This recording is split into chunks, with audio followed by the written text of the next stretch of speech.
নমস্কার দর্শক বন্ধুরা, আপনাদের সকলকে স্বাগত জানাচ্ছি রেফ স্পোর্টস বাংলার এক নতুন উপস্থাপনাতে। আমি সোমনাথ এবং এই মুহূর্তে দাঁড়িয়ে আছি মোহনবাগান মাঠে।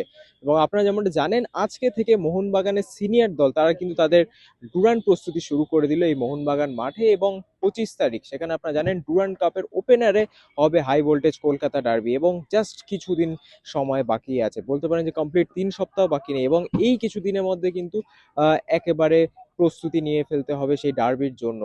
ডার্বি হাই ভোল্টেজ ম্যাচ, এবং যখন এরকম সিজন ওপেনার হয়, প্রপার প্রি সিজন হয় না একটা ডার্বির আগে, তখন কিন্তু চান্স থাকে ইনজুরি হওয়ার। এবং সেটা যাতে না হয় সেই জন্য কিন্তু দ্রুত অনুশীলনও শুরু করে দিল মোহনবাগান আজকে থেকেই। এবং এই অনুশীলনে মেনই কিন্তু থাকবে যে ফিটনেসের উপরে কাজ করা, যাতে প্লেয়াররা যে অফ সিজন থেকে আসছে তাদের যাতে ফ্যাটিক না হয়ে যায় এবং সেই কারণে তাদের যাতে ইনজুরি না হয়। এবং সেই ফিটনেসের ড্রিল করে তারপরে কিন্তু তাদের মেন উদ্দেশ্য প্র্যাকটিস। অবশ্যই তাদের মধ্যে পাসিং কোঅর্ডিনেশন বাড়াতে হবে। বেশ কয়েকদিন পর প্লেয়াররা যেহেতু একে অপরের সাথে খেলছে, তাদের মধ্যে কোঅর্ডিনেশনটা বাড়ানোই কিন্তু মেন মোটিভ। এবং আজকে প্র্যাকটিসের হাইলাইট কিন্তু অবশ্যই রাহুল ভেকে। মোহনবাগানে সদ্য জয়েন করলেন রাহুল ভেকে 1 বছরের চুক্তিতে, এবং আজকে কিন্তু তিনি ছিলেন এই মোহনবাগান প্র্যাকটিসে। এবং তার সতীর্থদের সঙ্গে, নতুন সতীর্থদের সঙ্গে কিন্তু তাকে দেখা গেল বেশ খোশ মেজাজে, এবং তাদের সাথেই কিন্তু পুরো অনুশীলনটা করলেন আজকে রাহুল ভেকে। যদিও প্রথম অনুশীলনের দিন বেশি কিছু হয়নি, যেমনটা বললাম যে ফিটনেস নিয়ে কিন্তু বেশি কাজ হয়েছে, এবং তারপরে নিজেদের মধ্যে কোঅর্ডিনেশনটা বাড়ানোর জন্য এখনো কিন্তু প্যানোস ডিলিম্পেরিস মোহনবাগানের হেড কোচ, নবনিযুক্ত হেড কোচ, তিনি কিন্তু এখনো শহরে আসেননি। এবং সেই কারণে এখন অ্যাসিস্ট্যান্ট কোচ বাস্তব রায়ের হাতেই কিন্তু মোহনবাগানের এই সিনিয়র দলেরও দায়িত্ব।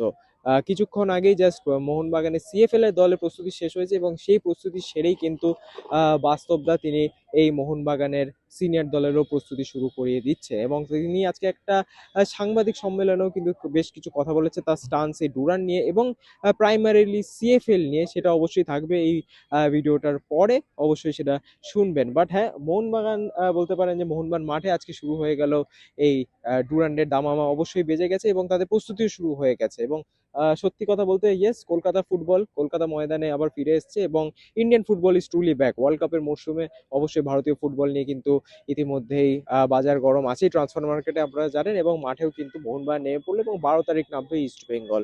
এবং তারপরে 25 তারিখে ডুরান্ড ডার্বিতে কি হয় সেইটা নিয়ে তো আমাদের সকলের নজর থাকবে। বাট হ্যাঁ, এখন একটাই অপেক্ষা, মোহনবাগান হেড কোচ, নতুন হেড কোচ, গ্রিক কোচ প্যানোস ডিলিম্পেরিস, তিনি কত তাড়াতাড়ি মাঠে আসছেন মোহনবাগানের অনুশীলনে যোগ দিতে। এবং সেই দিকেই কিন্তু এখন চেয়ে মোহনবাগান সমর্থকেরা।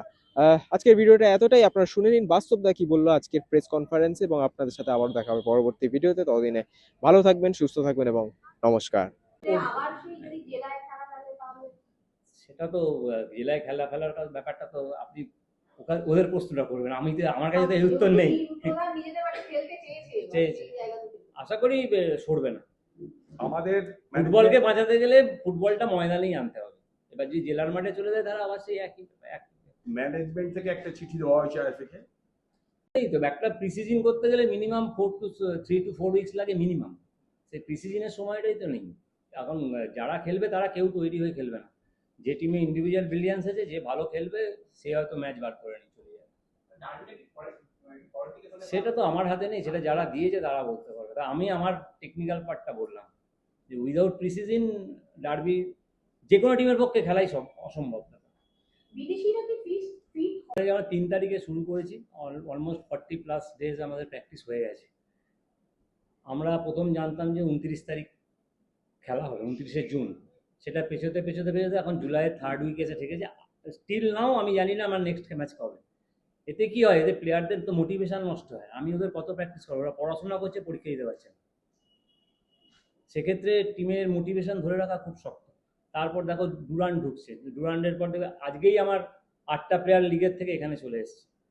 আর লিগটা যদি ঠিক সময় শুরু হতো, 4-5টা খেলা হয়ে গেলে আমরা ভালো জায়গা থাকলে সেরকম বুঝে আমরা তখন রোটেশন করতে পারতাম।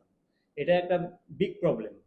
আর সেকেন্ড হচ্ছে যে আমরা 29 তারিখ যখন বলেছে আমাদের শুরু হবে, সেক্ষেত্রে যদি শুরু করতো তাহলে আমাদের ভালো হতো। 25-29 করে আমাদের ডেটটা আস্তে আস্তে পিছিয়েছে।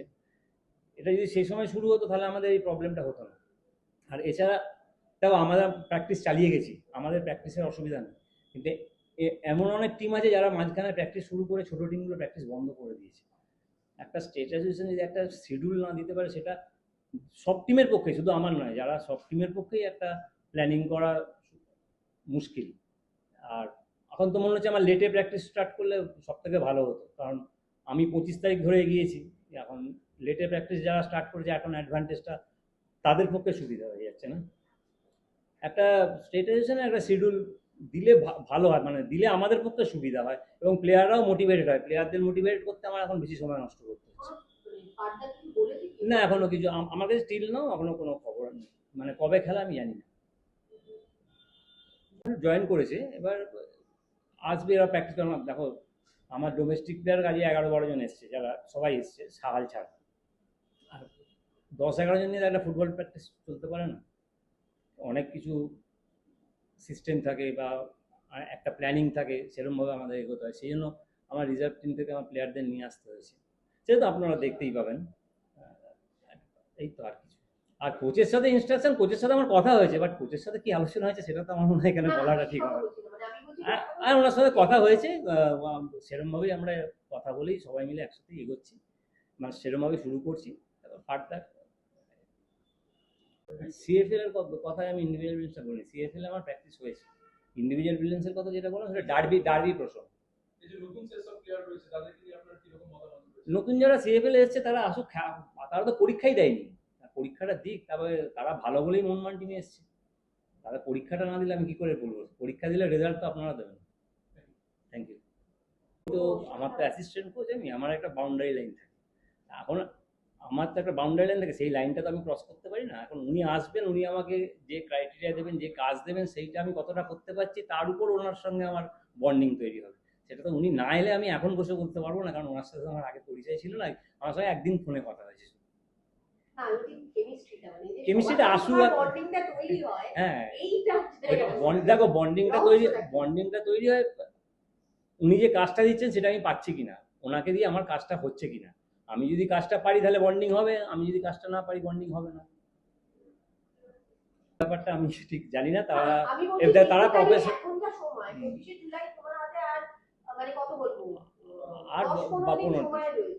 দেখো প্রফেশনাল প্লেয়ার ওরা নিজেরা একটা জায়গায় লেভেল মেনটেন করেই থাকে সবসময়।